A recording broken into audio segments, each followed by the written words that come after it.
aura-t-il bientôt une distance minimale entre les habitations et les champs traités aux pesticides? C'est ce que souhaite le gouvernement. Il lance lundi une consultation sur les bases des préconisations de l'Agence de sécurité sanitaire, à savoir une distance allant de 3 à 10 mètres, insuffisant selon des ONG écologistes.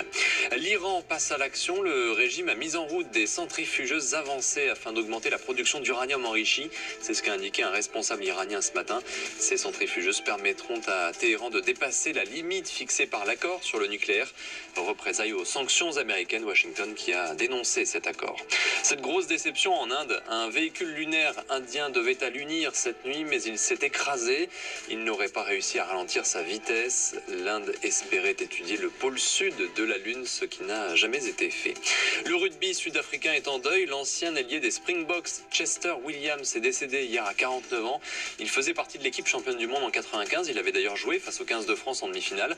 C'était le seul joueur noir de l'équipe. Il incarnait la lente mutation alors en cours dans son pays. Le top 14 avec la troisième journée cet après-midi. Le leader Bordeaux-Bègles se déplace à Castres à 15h30. 4 autres rencontres ensuite, dont Toulon-Lyon à 17h30. France Info.